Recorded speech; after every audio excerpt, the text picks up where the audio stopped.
Hey guys, welcome in week 6. My name's Joe DeSalvo, the voice of the college fantasy football site. And look, we're not going to waste a lot of time. We're into week 6 now. So for a lot of you guys, the season's going to be halfway over. And, I have to say this. I wanted to talk about this before I came on because I did touch on it for the last several weeks. In my opinion, this has been one of the more tougher seasons for college fantasy football in recent memory. From bad matchups in the first week to bad weather in the first couple of weeks. It seems like we're being hit with a rash of injuries, and I know injuries are just part of the game. It happens every single year, but when you figure what's happened up until this point with some of the weather situations, some of the high projected guys in the preseason, some of the floor just coming out beneath those guys.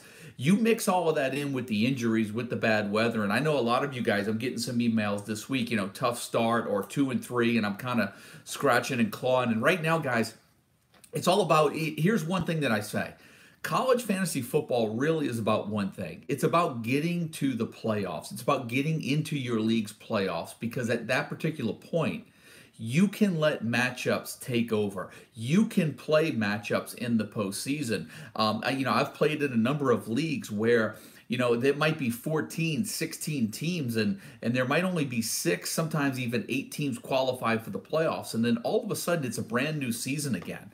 Very rarely in my experiences in well-balanced leagues, does the top team necessarily win the league. It's whoever has the best matchups going into the playoffs. And so it's about surviving. It's about scratching and clawing, building a roster every week, playing the matchups, and getting to the point that puts you in a position to play in the playoffs and contend for a title. So, with that being said, and I mentioned injuries, and we're going to go ahead and check a few things because I know in the extended rankings that I posted up there late last night, I mean, we're talking guys like Ty Ganji, Isaiah Green for Marshall, Ty Ganji, Nevada, questionable at the quarterback spot. Maybe Mitchell Guadani, the quarterback at Toledo. At the running backs, you're really taking a hit. I mean, Squally Canada, last I checked for BYU, was questionable. Jatarvius Whitlow, Bryce Love, Jaquiz Dancy, Louisiana Tech, David Montgomery. I mean, just to name a few guys, and those are no small names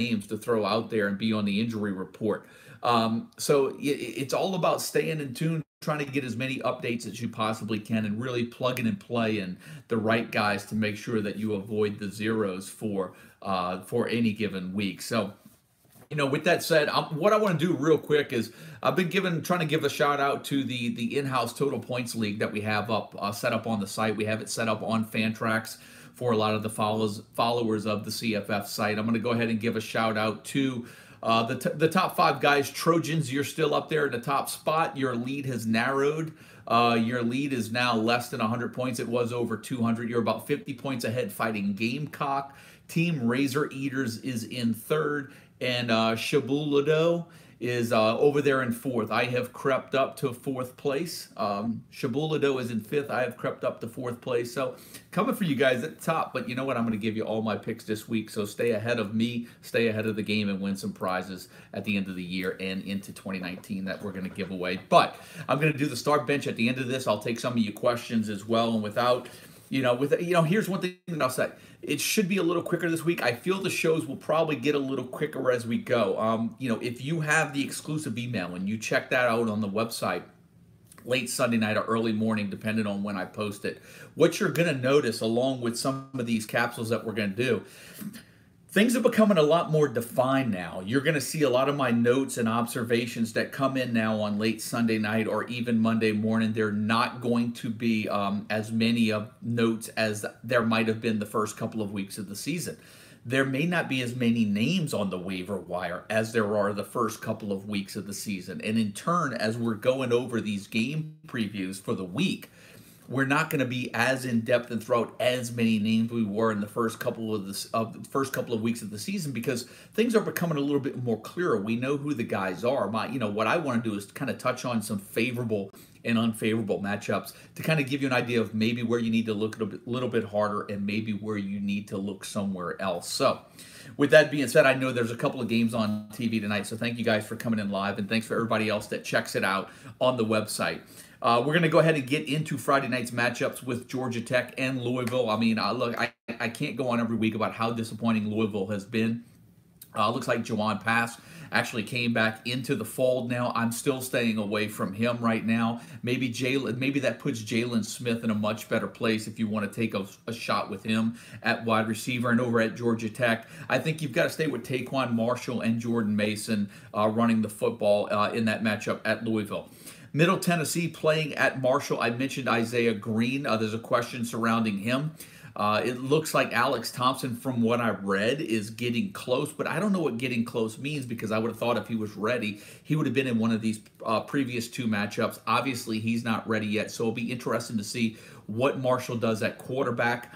I still think Tyree Brady is going to be a start for you guys, but I may shy away from anyone else on the Marshall roster. For Middle Tennessee, I'm looking at guys like Patrick Smith at wide receiver, and I think I think I would go ahead and roll with Brad Anderson, the running back who does damage out of the backfield, catching the ball as well. I've kind of lost faith in Ty Lee, guys. I said it a couple of weeks ago. I was to the point where I was ready to cut ties. I've seen nothing to really make me think he's going to give me anything more than a couple of decent performances all year long, and who knows, maybe I'm giving you the jinx in a positive way if you've got Ty Lee still on your roster, but for me, he's just not someone that I want to have, and I said that back when Middle Tennessee, the week after they played Georgia, that following week was a make-or-break game for me, and I just haven't seen anything. But Patrick Smith and Brad Anderson, in my opinion, are the two guys to have. I'm also kind of adding Tavares Thomas on the watch list as well. Looks like he came back, and he'll probably get some time at running back as well.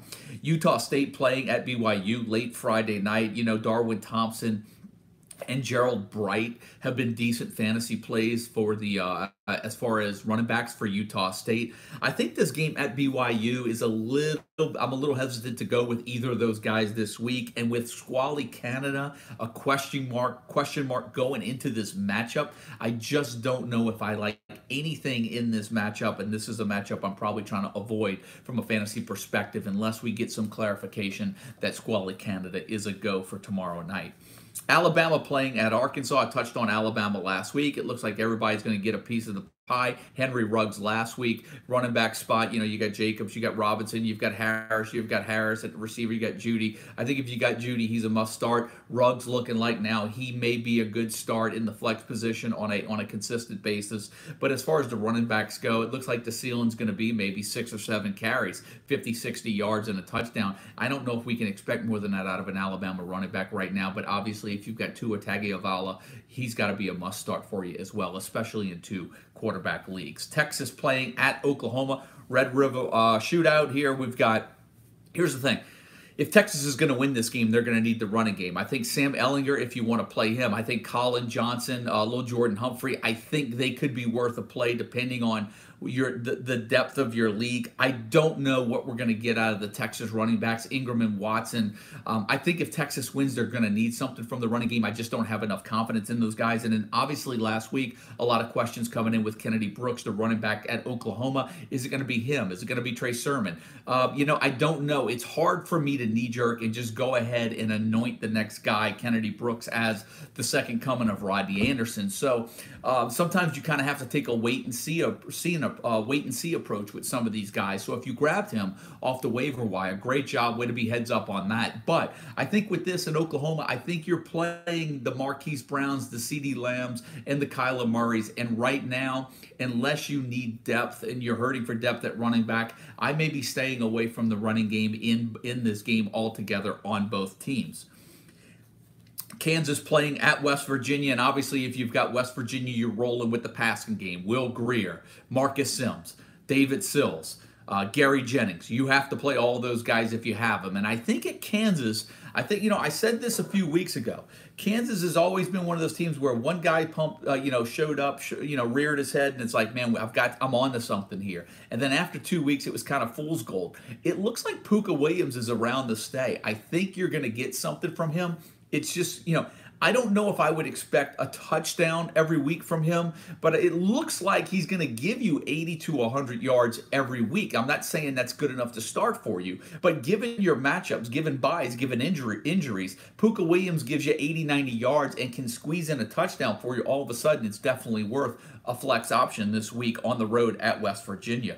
Maryland playing on the road at Michigan, and if I have Maryland right now, I mentioned a couple of weeks ago that Anthony McFarland was a preseason sleeper of mine. He's had a couple of decent weeks. I don't know if I would expect anything from Michigan this week.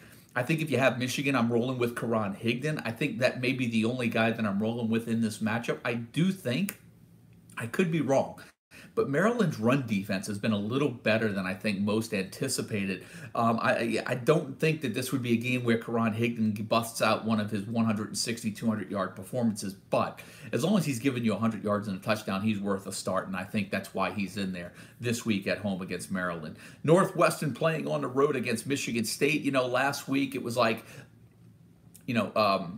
it's all about getting John Moten and seeing if Moten was going to be utilized in that offense the way that we thought he would be, or way that Larkin was. Now, I don't know if we're in that boat right now, but it looks like Moten will be the lead back. The problem is you've got Michigan last week and Michigan State this week.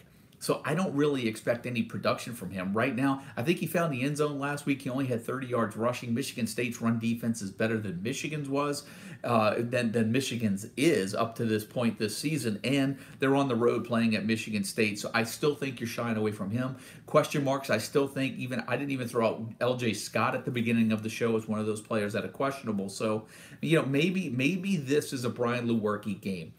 Maybe this is a Felton Davis game now that Cody White is out with an injury as well. Those might be the only two guys that I'm looking at in this matchup, but I don't know if I'm rolling anywhere else in the Northwest and Michigan State matchup. I think it's going to be a low-scoring game. Tulane playing on the road at Cincinnati. I mentioned this earlier in the season when I watched Cincinnati play. I think Cincinnati in the under was going to be a play for a lot of future plays. Cincinnati has looked good.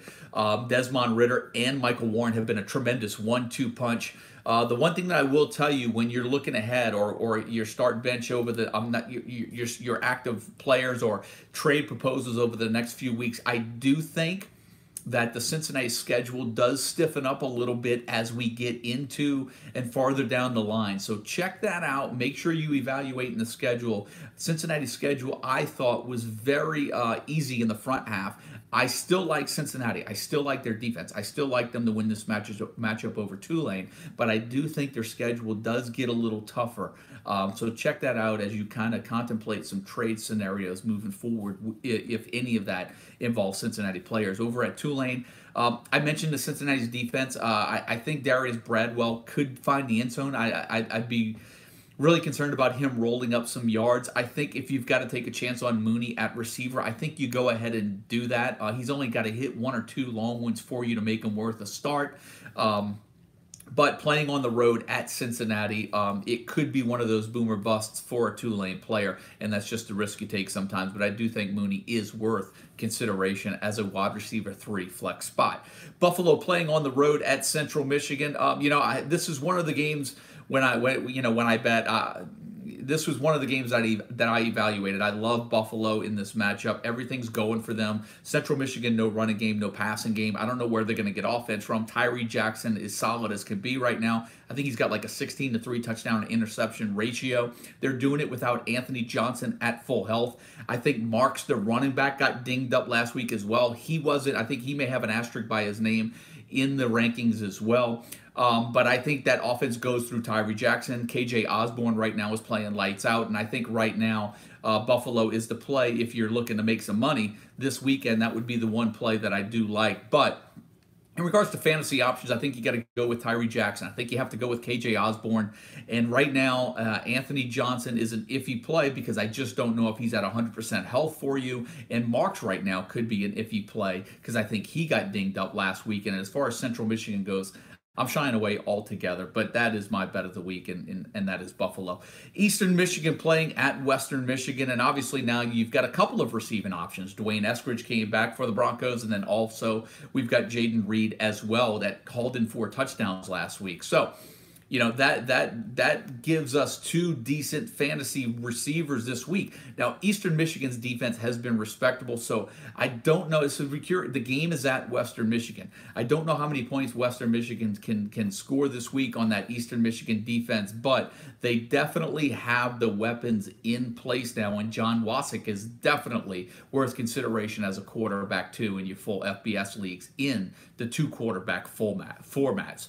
East Carolina playing on the road at Temple. I'm really looking at two guys in this game. I'm getting in Trevon Brown, who has really underperformed from where I thought he would in the preseason, but he has still been consistent. Still giving you 60 to 80 yards and a touchdown every week, which is nice because at least it's tough to get consistency from the receiver position. So at least, worst case scenario, he's giving you consistency at that spot. And Raquel Armstead, we were ready to write him off after week one, thinking it was going to be a mirrored year to 2017.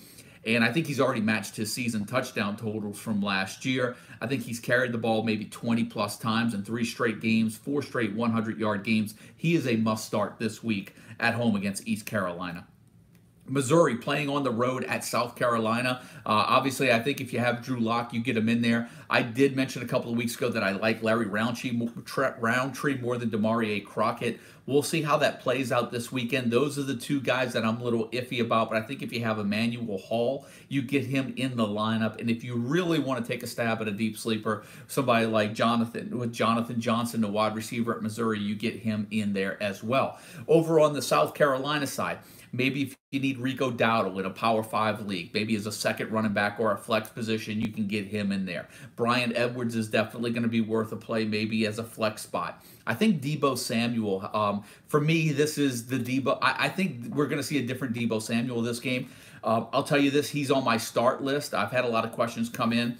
And I actually think Deebo Samuel is a start this week, and I'll get into it in my start bench at the end of the show on why I believe that. Illinois playing on the road at Rutgers. This is another game that I looked at, similar to Buffalo. Line came out, Illinois -1. Now it's Illinois -4. Loved it when it came out.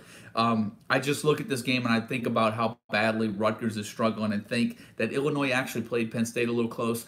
The more I look at this, I really loved Illinois right away. A little hesitant to jump on it after that, after analyzing a little bit more. But I still think Illinois is a smart play. I just think they have the weapons. They have Corbin, they have Epstein, 2 running backs there that I think can do some damage on the ground. When you look at Rutgers, Raheem Blackshear and Jerome Washington, the tight end, are maybe the only 2 that I would give consideration for a fantasy play in this matchup as well. Syracuse playing on the road at Pitt. And Syracuse, to me, I like Syracuse in this game.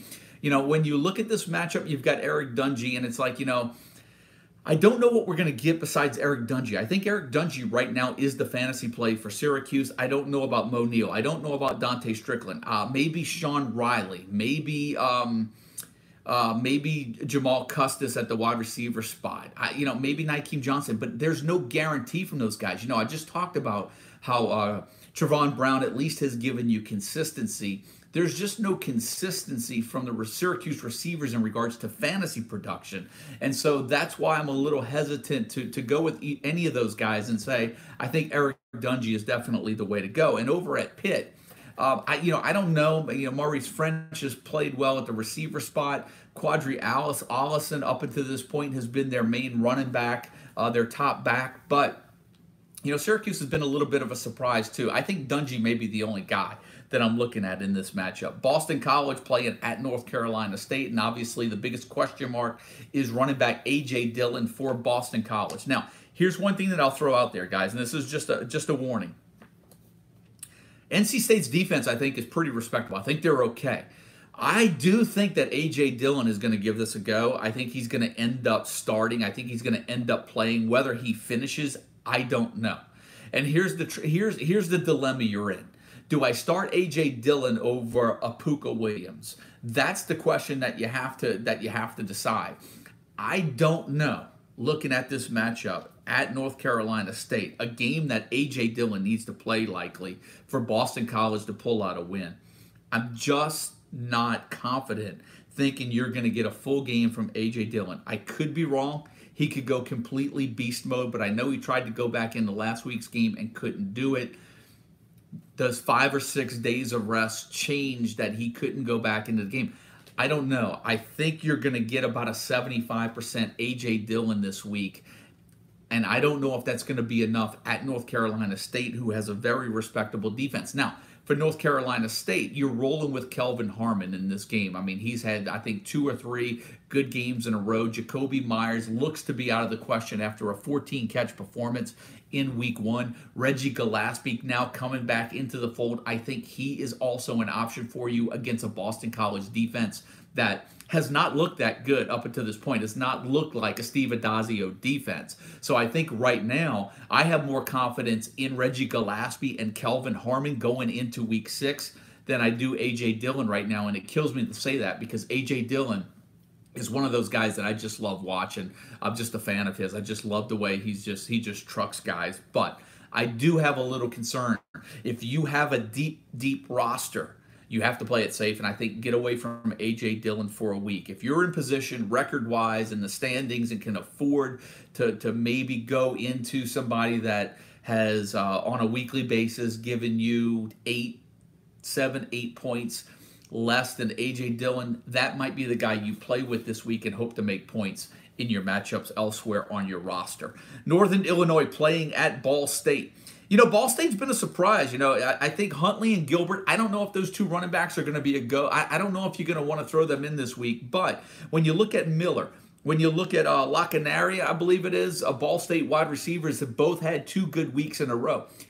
Northern Illinois doesn't look as good as they normally have been in some of their, you know, in years past as well.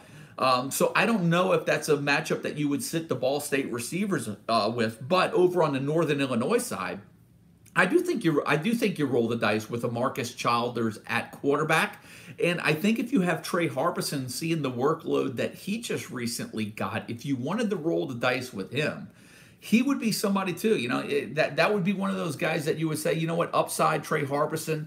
You know, do I start Trey Harbison or do I start A.J. Dillon? I'm starting A.J. Dillon all day, every day. But if I don't think I can get anything, maybe that's a matchup where it's like, maybe that's where I take a chance with Harbison this week. So anyway, just kind of throwing out some ideas as we go, guys. Clemson playing at Wake Forest. It looks as if Trevor Lawrence is going to be probable. It looks like he's probable for that game. Looks like he is going to play. So here's what I'll say. I'm starting Travis Etienne. I would actually be okay with starting Trevor Lawrence as well. The problem is this. I don't know, you know, they're going to spread it around the offense. Is it going to be Higgins? Is it going to be Rodgers? Is it going to be Ross? You know, I don't know where the wide receiver production for Clemson is going to be, but I do know that Trevor Lawrence is going to throw it, and I know that Etienne's going to run it, and those are the 2 options I'm looking at if you have Clemson. If you have Wake Forest, it's like, you know, what do I do there? Wake Forest has done a lot all season long. Offensively, what do we do? What do we do with Harton? What do we do with Dortch? I think if you play in a PPR, half-point PPR, you have to play Dortch. I think he's going to get 7 to 8 receptions. They're going to find ways to put the ball in his hand. He's not going to have a 200-yard game for you. He's not going to find the end zone 4 times. But if Dortch can give you 7 or 8 catches, 80 to 100 yards, and can find the end zone 1 time, he's worth the play, and he has the talent to do that. And it's hard. It's hard to sit a guy like Greg Dortch when he almost seems like he's schedule-proof no matter who he plays. LSU playing on the road at Florida, and you know what? This is one of the games that I highlight because when I look at Florida, I'm not going anywhere. When I look at LSU, Brissett, I think I can go with Brissett and maybe take a flyer on Clyde Edwards-Helaire. But other than that, I'm not going anywhere in this matchup than the defenses and the kickers. So right now, I'm looking for a low-scoring game, and if Brissett can give you 100 yards and a touchdown, I think you take it. Florida State playing on the road at Miami. You know, there's a player in this matchup that's going to be in my start bench. You know, I think at Florida State, you know, this matchup just always looks better on paper than what it is from a fantasy perspective. And I say that this year as well. You know, Cam Akers has been underperforming. You know, you could take a chance with him. You could take a chance with a Tamorian Terry or a Naquan Murray and hope that they hit a big one. Maybe take a chance with DeAndre Francois in case this game happens to be higher scoring than what we think. And when you look at Miami, it looks like N'Kosi Perry's going to N'Kosi Perry's going to be the starter again. Excuse me. Is he worth, you know, handing over the starting job to your fantasy roster on? I'm not so sure on that. Over at the running back spot, you've got DJ Dallas, you've got Travis Homer. I mean, DJ Dallas has been their top back this year, but he has far looked like from an elite running back just from a fantasy perspective. So what do you expect from him more than maybe 80, 90 yards and a touchdown? Jeff Thomas, the wide receiver from Miami, I want to say he's only caught one pass in 3 of the last 4 games after looking incredibly strong at the beginning of the year. So, this is one of those matchups where I may take a pass on every player in this game, including Cam Akers. If there's one guy in this game that I think could be a sleeper fantasy producer, it could be N'Kosi Perry, quarterback in Miami this week. That's my call. He'll be my sleeper pick in this game. But I don't love a lot of players in this game. I just see that everyone's trending the wrong way in this matchup for me. Iowa State playing on the road at Oklahoma State. As I mentioned earlier, David Montgomery, a question mark. Iowa State's going to need Hakeem Butler if that's the case. I just don't know what he's going to give them. I don't know how efficient that offense could be. And over at Oklahoma State, you've got Justice Hill, you've got Tylan Wallace, and those are really the only two I'm giving consideration to. I know Landon Wolf had a big game last week. I'm not ready to throw him into the lineup. Got to see it a couple of times before I throw you in there, because the last thing that I want is for any of you guys to have a one-catch, 7-yard performance from Landon Wolf just because he went over 100 yards last week because Dylan Stoner was out. I don't know if Dylan Stoner is back. And quite frankly, I don't know what we're going to get from Tyron Johnson. Ohio playing on the road at Kent State. I think if you've got Kent State, I think you can get Rankin in there, the running back. I think he's worth a shot in some of your FBS leagues. I think even if in deep FBS leagues, Malik Irons and AJ Uyet will be worth a shot too. But if you do have, and maybe even Poppy White, the wide receiver at Ohio, but if you have Nathan Rourke, you're going to get him in there, one of our top receivers heading into week 6. So he is a must start. Miami of Ohio playing on the road at Akron. Tough game for Miami of Ohio here, but it looks like Jack Sorensen looks to be the target replacement for James Gardner, Gus Ragland's top target from last year and the beginning of this year that was lost for the year. And I think over at Akron, I think right now if you're looking at one player, it may just be Cato Nelson. That would be the only guy that I think I would be looking at from the fantasy perspective.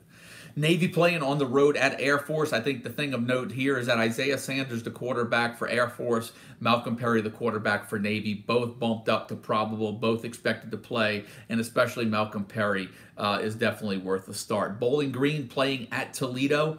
This is an interesting matchup. I'll touch on Bowling Green first. Andrew Clare banged up. We don't know if he's going to play. I think you can roll with Daggy. I think you can get Scott Miller in there. Toledo's defense hasn't exactly looked great. I can see Bowling Green doing a little damage in the air. But here's why the matchup's interesting to me. Bowling Green has one of the worst rush defenses in the FBS through 5 weeks so far. What that tells me is this. This game, especially with Mitchell Guadani questionable, if he's out, all of a sudden I think we've got to bump up Shaquille Seymour, who has been underperforming all season long, who really is off the fantasy radar right now. But if Bowling Green's run defense is that bad, and you still have Shaquille Seymour, maybe this is the matchup where you give him a shot and say, you know what? This is your last hurrah, Shaquille. You're in there, you're either in or you're completely gone unless you're in some type of a keeper league. But Bowling Green's run defense is that bad that Toledo, without a quarterback, their starting quarterback, if Peters has to play, I think they put the ball in the hands of their running backs. And I do think Deontay Johnson and Cody Thompson and John Vay Johnson are still worth plays in this game, particularly Deontay Johnson. But this is a really interesting matchup if you have Shaquille Seymour. I do not have him on any of my rosters, but if I did, this would be his last hurrah, this game against Bowling Green. South Alabama playing on the road at Georgia Southern. I think you've got Kawan Baker as an option. You've got Jamarius Way as an option for South Alabama. But in my opinion, this game's going to come down to Shai Werts at the quarterback position for Georgia Southern. We threw him on the waiver wire back before they played Clemson and said if you have a chance to grab him, hold him, keep him, He could be worth something down in conference play. And then Georgia Southern beat Arkansas State last week. And I do think Shai Werts is going to be a viable fantasy option, particularly in two quarterback leagues, full FBS formats moving forward as we get into the second half of the year. His name will come up later on in the show. San Diego State playing on the road at Boise State. I think if you've got Chase Jasmine as the filler for Juwan Washington, you've still got to give him a play. Even though he's on the road at Boise State, that offense goes through the running game. He may not be as highly ranked as Juwan Washington was, but I don't think Washington would have been ranked much higher than Jasmine is this week had he even been healthy playing on the road at Boise State. And for me,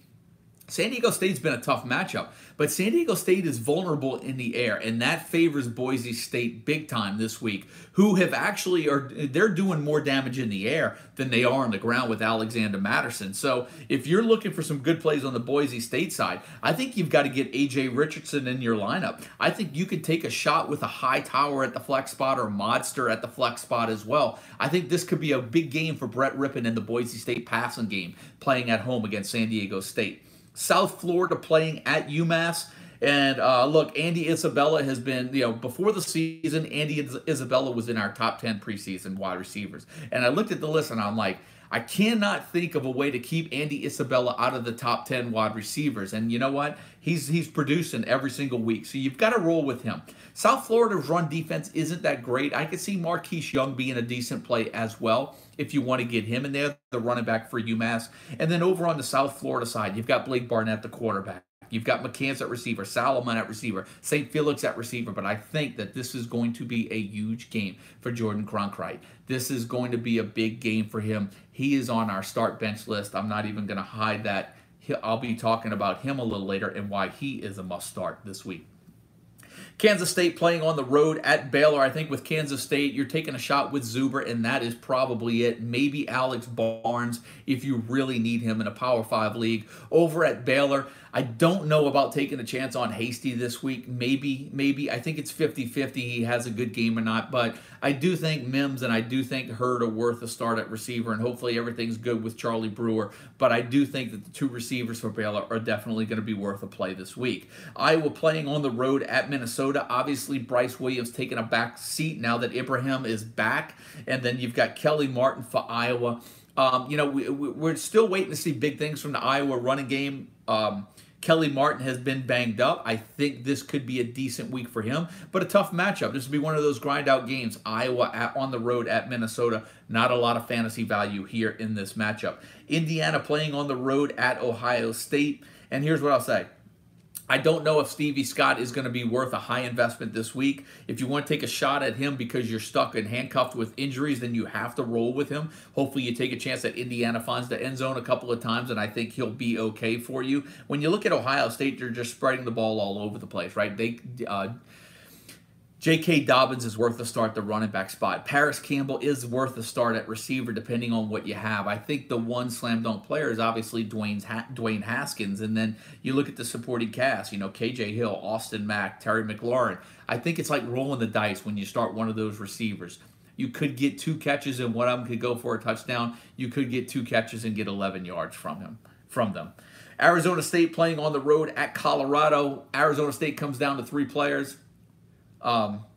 Manny Wilkins, Eno Benjamin, N'Keal Harry, and Eno Benjamin is a must start every week. I called that one. I knew he was ready to explode. They had played really tough run defenses up until that point last week, and then all of a sudden he catches a break and gets Oregon State and ran for 300 yards. I believe he broke the school record. And then it's hard not to like Laviska Shenault from Colorado. They're giving it to him on jet sweeps. They're putting him in the Wildcat around the goal line. Really, Steven Montez is a nice have. He actually wound up getting a 30-point fantasy game last week. He scored on a 40-yard keeper, I think, with about 5-6 minutes to play in the fourth quarter. I think he could be an option here in this game as well. And then maybe Trevon McMillan, depending on your depth at the running back spot. UL Monroe playing on the road at Ole Miss. Caleb Evans, a guy that I was really high on in the preseason, been so inconsistent. When I'm ready to write him off, this is the type of matchup where all of a sudden he comes in and probably plays well against an Ole Miss defense that hasn't been that good. I could see you rolling the dice with Caleb Evans this week. Heads up on Marcus Green, the wide receiver of UL Monroe. I did see that he had a hand injury last week. He may be questionable this week, and I don't know if he is going to play, but there's just a question mark around his availability.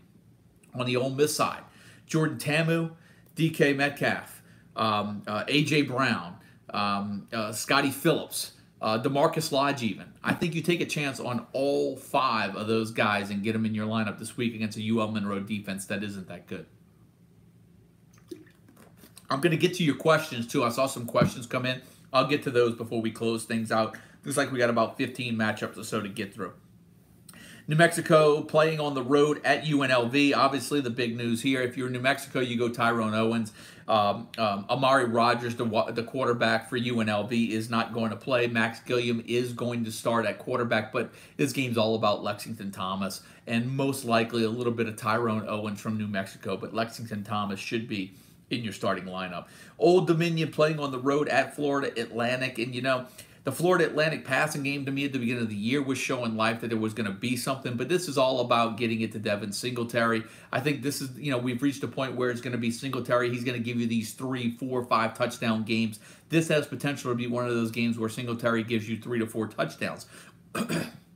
On the Old Dominion side, the offense has changed a little bit since LaRussa has come into the offense. It's made Cox look more valuable. It's made Duhart's look good since the beginning of the season. But I do think Travis Fulham is an option in some of your deep FBS formats this week. I see this as a type of matchup where maybe Travis Fulham is a sleeper for you. SMU playing on the road at Central Florida, and like I mentioned last week, if you've got Central Florida players, you get them in there. Gabriel Davis, I think Dredrick Snelson missed the game last week. It seems like he'll be back this week.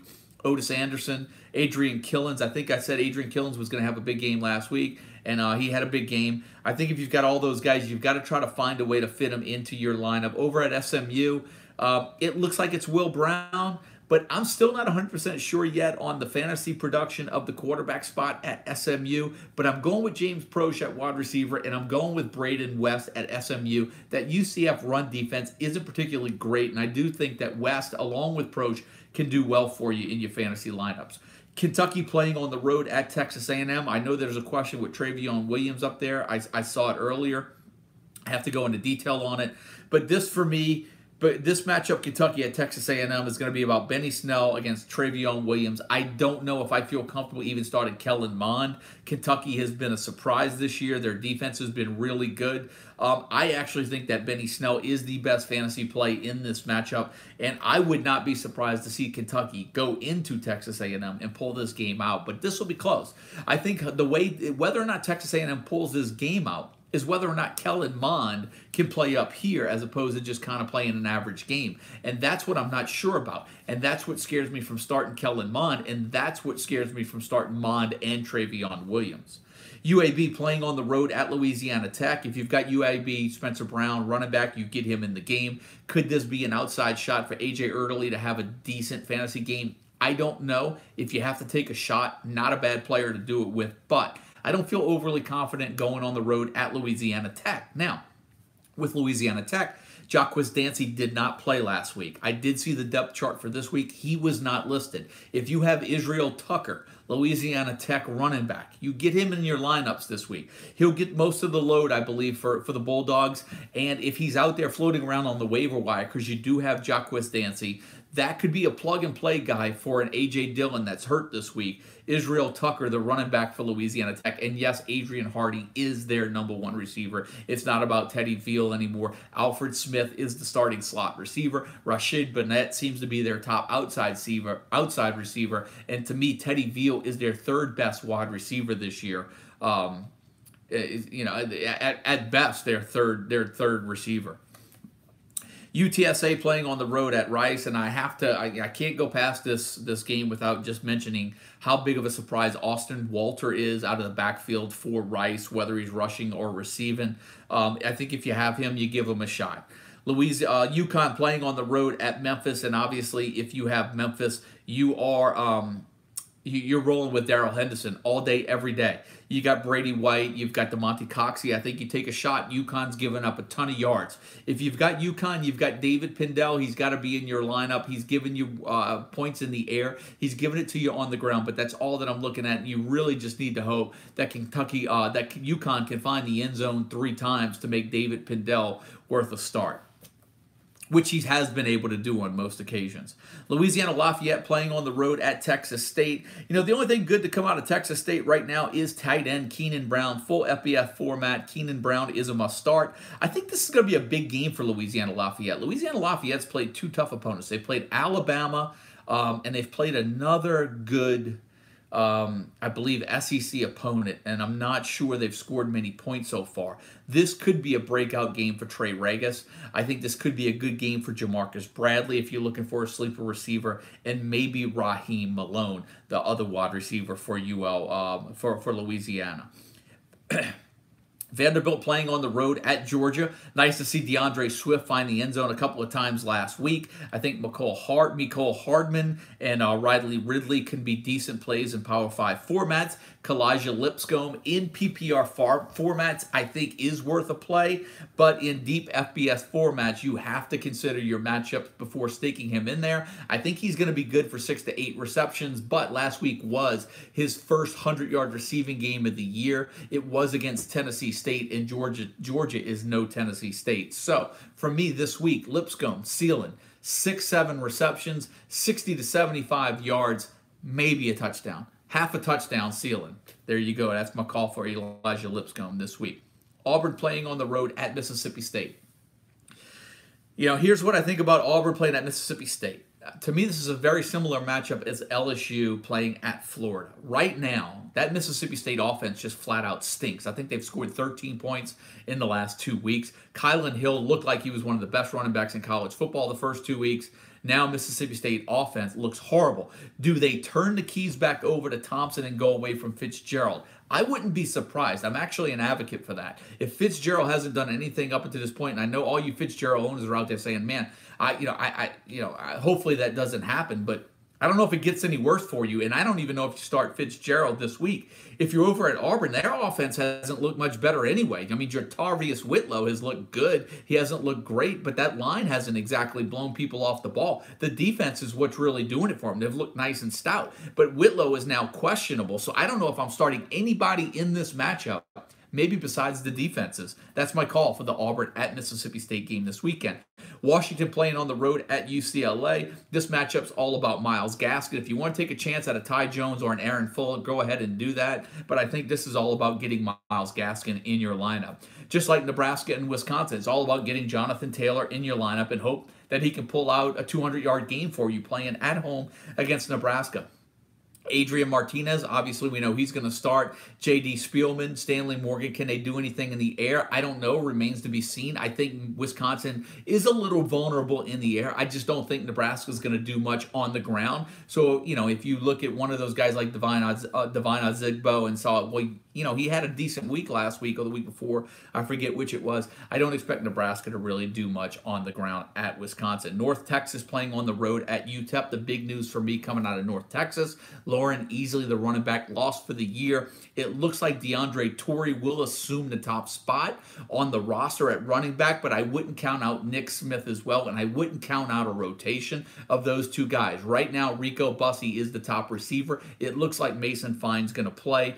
And right now, the guy that I'm looking for to get going is Jalen Guyton. He hasn't really had the year we projected. I thought that would be two really good receivers to come out of there, whether it be Guyton and Lawrence, Lawrence and Bussey, Bussey and Guyton. It looks like it's really just Rico Bussey right now, and he's the guy you need to get into your lineup.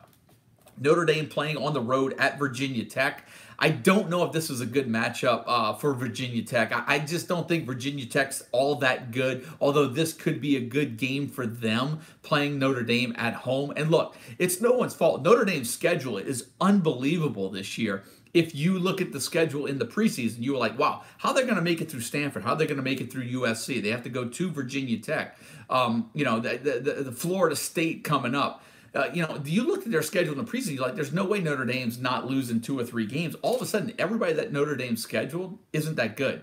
And I think Virginia Tech, if Notre Dame's gonna lose a game, this may be one of the two remaining games on the schedule where they're going to lose, and Virginia Tech just doesn't do anything for me. So I think you could take a chance with Ryan Willis. I think you could take a chance with him, but I wouldn't risk it. If there's anybody on Virginia Tech I'm going to risk, it's going to be Damon Hazelton, the wide receiver. And over at Notre Dame, I do think you get Dexter Williams in your lineup. I do think Book is worth a play in a 2-quarterback league. And I do think you have to take a look at guys like Miles Boykin and Chase Claypool if you play in conference-specific or Power 5 leagues and you need a flex option. Liberty playing on the road at New Mexico State. There's nothing that I'm really loving about New Mexico State this year at all. Liberty, I think you start Calvert, the quarterback. I think you could look at Frankie Hickson, the running back, and I think you get Antonio Gandy Golden, and I think you get BJ Farrow, I believe it is. I think you roll with all of those guys and hope that this turns into a high-scoring game right here. Remember, Liberty and New Mexico play twice this year. They have a home and home, I believe it is, and this is the game at New Mexico State. I think they'll play again later on in the year at Liberty. Washington State playing at Oregon State. Look, when it comes to Washington State this week, you're getting Gardner Minshew in your lineup. Aesop Winston's got to be in there. James Williams, I think, given this matchup, is definitely worth a play. Maybe Max Borghi's worth a flyer in some deep leagues. I think Tay Martin has a bounce back week this week as well. So I think if you've got him, you've got Jameer Calvin, you've got some of those guys. This is the matchup you could take a shot at. Now, what's interesting is what happens to Jamar Jefferson for Oregon State, because it looks like Artavis Pierce is now probable for this week's matchup. I don't think he just jumps in. I could be wrong. But for how good Jamar Jefferson has been, it's all of a sudden hard to say he's going to all of a sudden take a back seat. I think you could start him this week, but I would not be surprised to see him lose out on a number of touches to Artavis Pierce as well. But I do think Jefferson is still a must start this week. California playing on the road at Arizona. Obviously, I have been off the Khalil Tate bandwagon for quite some time. I think this game's all about Patrick Laird, and if you want to take a shot on another player, maybe Arizona, maybe running back J.J. Taylor. Maybe you take a shot with Poindexter, the receiver, Shun Brown, the wide receiver, one of the wide receivers for Arizona. Stanford playing at home against Utah. Maybe Tyler Huntley has a decent game. Stanford's defense hasn't looked great. Maybe Zach Moss is in for a big one too. Question mark is, does Bryce Love play? I don't know if he's going to play, but I do think Arcega-Whiteside has proved himself enough that he is a must-start at a wide receiver spot in your roster, particularly at home this week against Utah. Colorado State playing on the road at San Jose State. A couple of notes in this game. It looks like we're going to get split snaps from the Colorado State quarterback position, whether that's Colin Hill or KJ Carter-Samuels. The one thing that I do know is I am starting Preston Williams. I am giving Olabisi Johnson the start as well, I think, in deep FBS formats. Over on the San Jose State side, Bailey Gaither, I believe, got hurt last week. I'm seeing some things that he's not going to play this week, and he could be out for a while. It could be, I don't know if he's lost for the season. I still haven't found out anything definitive, but if I find anything out, I will definitely make sure that we get it up on the site. But if you have Bailey Gaither, make plans to be without him this week. I think he's out this week for sure and could be out for an extended period of time. The name I'm going to continue to throw up there is a name that I told you a couple of weeks ago to add onto your watch list, and that was Marvin Kinsey, who had a good game a couple of weeks ago. It'll be interesting to see if he gets utilized a little bit more this week, and there is a deep wild card for you this week in week 6 as well. Fresno State playing on the road at Nevada. Looks like Nevada will be without Ty Ganji. How that affects McLean Mannix, how that affects Caleb Fossum and the wide receiver core remains to be seen. I actually think that Fresno State rolls through this matchup. I think this could be a nice play for Marcus McMaryion. Could be another good play for the wide receiver Keyshawn Johnson. And if you want to roll the dice with Mims, the running back, maybe he's in for 60, 80 yards and a touchdown as well. Wyoming playing on the road at Hawaii, and obviously the usual suspects are in the game if you got Hawaii. You've got McDonald, you've got Ursua, who has been the top fantasy producer all season long. Cedric Bird, maybe take a shot with JoJo Ward. And over at Wyoming, it's all about the running game. Maybe Nico Evans. One name that I'll throw out there as well that could be a sleeper deep FBS. And you've got to be in a real deep FBS league to start this guy. But I did pick him up in a 50-team league, and I'm going to start him this week. I'm taking a shot on him, but Rocket Ismail Jr. for Wyoming has been getting playing time. Maybe this is the type of matchup playing at Hawaii that a guy like him just has a really decent game for me at a sleeper spot where I need him in a real deep FBS format. So Rocket Ismail Jr., my deep sleeper of the week, and we're going to get into the start bench guys. We're going to start off with the bench list, and we're going to start right at the quarterback position. I think we're going to start there first. Yeah. We got 2 quarterbacks, 3 running backs on the list this week for the bench list, and Nick Fitzgerald, make no bones about it, I said it a couple of minutes ago, he is on my bench list, even at home against Auburn. Nick Fitzgerald, he got the job done. He hasn't gotten the job done in the past 2 weeks. He totaled 563 yards of offense and accounted for 8 touchdowns in the first 2 games of the season, but he's only totaled 295 yards of offense in the past 2 games. Since conference play started, Mississippi State's only averaging 6.5 points per game. So don't expect a turnaround against an Auburn defense that is only allowing 12 points per game this season. Nick Fitzgerald, a week 6 bench at home against Auburn. Adrian Martinez, quarterback Nebraska, playing on the road at Wisconsin. You know, Martinez has accounted for at least 2 touchdowns and rushed for at least 90 yards in 2 of his first 3 starts as a starting quarterback at Nebraska. However, the true freshman struggled in his first road game of the year at Michigan, and there's nothing to suggest that he's not going to struggle this week on the road at Wisconsin against a Badgers defense that's only allowing 14.5 points per game this season. Adrian Martinez, a week 6 bench quarterback Nebraska. John Moten, running back Northwestern, playing on the road at Michigan State, and not only was Moten on our week 5 bench list, but he found himself on this week's bench list as well.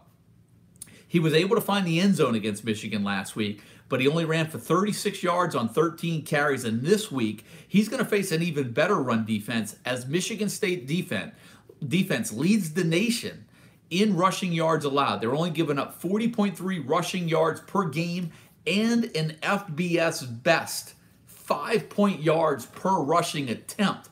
Not a recipe. Put Moten in your starting lineup this week. Mohamed Ibrahim, running back Minnesota, playing at home against Iowa. And it's hard to put a Minnesota running back on this list because he's going to get so many carries. You know, he returned to the lineup 2 weeks ago.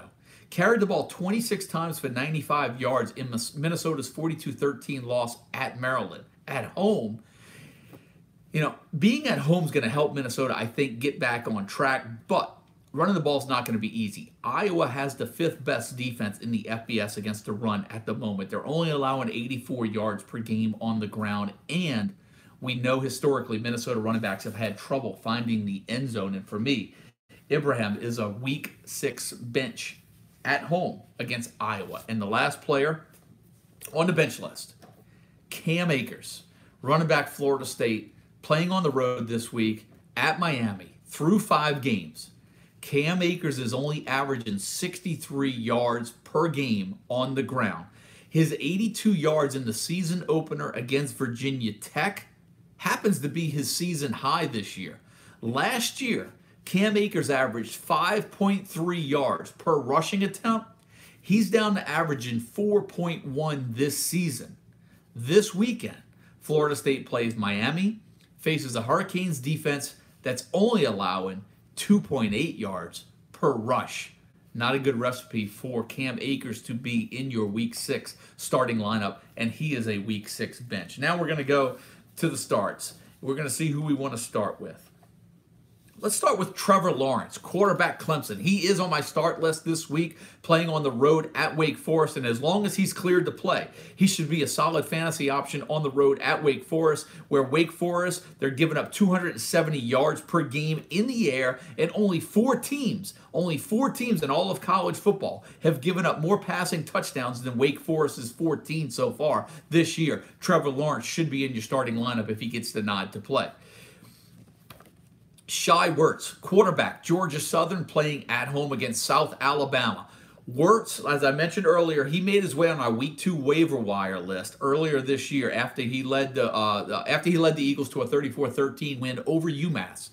We suggested claiming him even though there was matchups with Clemson and a bye week on the horizon. Well, last week he led Georgia Southern to a 28-21 win over Arkansas State, and the sophomore quarterback has scored at least one rushing touchdown in all 4 games this season and has rushed for at least 80 yards in 3 of the 4 games. The only game he didn't do it was against Clemson.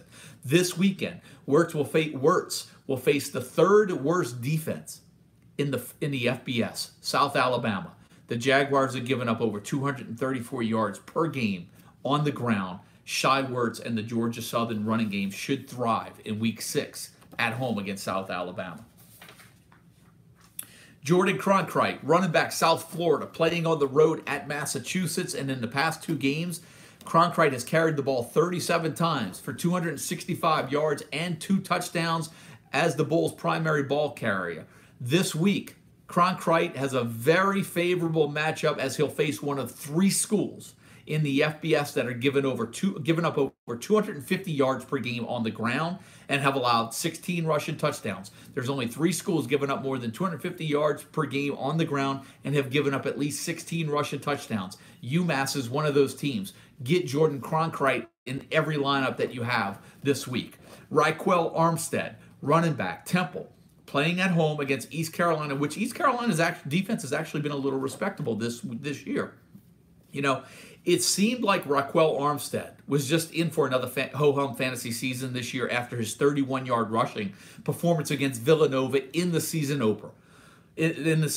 But since the senior running back has reeled off 4 straight 100-yard games and has already matched his scoring total of 5 touchdowns from 2017. Armstead has carried the ball at least 24 times in each of the past 3 games and should get another heavy workload this week against East Carolina. Get Raquel Armstead in your starting lineups. And the last player on the bench list for this week, Deebo Samuel, wide receiver, South Carolina. He's the guy that I have a feeling on this week, playing at home against Missouri. And even though Samuel has caught at least 6 passes in 3 or 4 games this year, he still doesn't have a 100-yard game. Expect the senior receiver to have better fortunes this weekend when Missouri visits South Carolina. The Missouri Tigers, have the nation's 13th worst pass defense. They're allowing 293.8 yards per game in the air. Last week on this start list, I said that Kalijah Lipscomb would have his first 100-yard game of the year. He did it.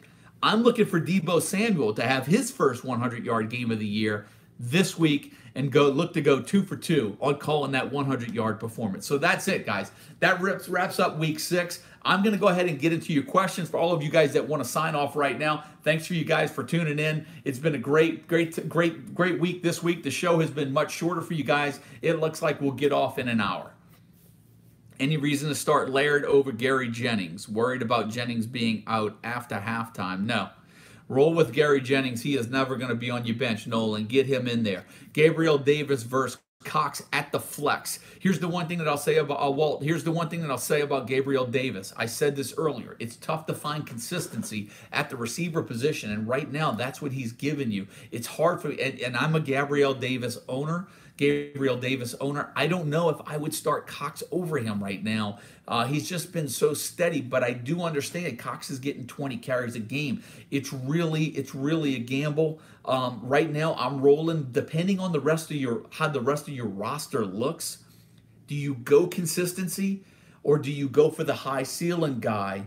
And I think not only do you look at your roster, but you've got to look at your opponent's roster. Who are you playing? Are you playing a guy that's 5-0 right now? Are you playing a guy that's 1-4 that you just, you need to kind of play? Those things factor into your matchup. So it's easy for me to say, go with Davis or go with Cox, but I do think you have to take all those things into consideration. If I had a little bit more detail, I'd give you a more specific answer, but I hope that helps. I think you need to consider your depth and your opponent's roster as well. Personally, off the top of my head, I'm going with Gabriel Davis just because I look at that offense at UCF and think they're going to score 50 points, and I know my odds of Davis scoring is probably greater than Cox. That's the way that I like to process that. At tight end, Ferguson or Sternberger. I think it's hard to sit Sternberger at this point. I know Ferguson has been solid. Everything goes through Taylor, though. And I think over at Texas A&M right now, especially with Osborne being out, if there's a go-to receiver for A&M and Kellen Mond, it's going to be Jay Sternberger. And I'm actually going with him over Ferguson. Need to start 2 at wide receiver. Power 5 only. Kalijah Lipscomb, Vanderbilt. Butler, ISU. Mims, Baylor. Humphrey, Texas. And Brown, Arizona. I'm going... Okay. I don't know if you, let's see, I don't know if you're PPR, but if you're PPR, I would actually give Lipscomb consideration, but I don't think he's going to hit the 100-yard mark. I think your 2 high-ceiling guys in this matchup is going to be Butler and Mims. If you wanted to, if you're worried about that ISU offense with Montgomery being out, and you really want to go with a wild card, you maybe go with Mims and Humphrey, Texas, against Oklahoma, and hope for a high shootout. So I hope that helps, Dominic. But there's a couple of different ways that you can go, and you too kind of have to consider matchups against your opponent as well, and the rest of your lineup. And then the other question coming in from Mike: would you start Travion Williams over AJ Dillon even if he plays? You know, that's one of those matchups where, you know, given what Kentucky's defense has done so far, it doesn't give me a lot. I don't have a lot of faith that Travion Williams is going to have a big game. If A.J. Dillon does play, the one thing that I like about A.J. Dillon, and this is A.J. Dillon, in my opinion, is very different than Bryce Love playing on a bum ankle, because A.J. Dillon's coming right at you. There's not cutting. There's no going against the grain. There's no cutting the ball back. Can Dillon do that? Yeah, but as his size, he's a bowling ball. He can, he can run straight ahead. He's a north-south runner 95% of the time. And that's why I like A.J. Dillon. If you're going to take a chance on a guy that's on that injury report, a Bryce Love and A.J. Dillon, I'm going with A.J. Dillon because I think the chances of A.J. Dillon playing on an 80% ankle is better than Bryce Love. Bryce Love needs to kind of cut. He needs to find the hole. He's a cutback runner here and there. A.J. Dillon is straight ahead. So all he needs to do, and coming from somebody that's had a lot of sprained ankles in his life, a sprained ankle is a lot different to run on straight ahead than it is to make cuts with. And so if anybody's going to do it, if there's a type of player that can play on a sprained ankle in a short amount of time, it's a north-south runner. And that's why I hope that helps. But I'd be willing to roll the dice on A.J. Dillon if it looks like he's going to play leading up to kickoff over Travion Williams. So there it is, guys. That's everything right there. Thanks for all the questions. Thanks for all you guys for tuning in. Thanks for all you guys that watch the show on replay. Give it a thumbs up. Give it a like. Give me feedback. Let me know how I'm doing here. We're halfway through the season. Jerry Jeudy or Paris Campbell. Jerry Jeudy. Robert, get him in your lineup this week. But anyway, guys, thanks for everybody to tuning in. I'll see you guys next week, week 7, when we start to move into the second half of the season, guys. Good luck this weekend, and we'll talk next week.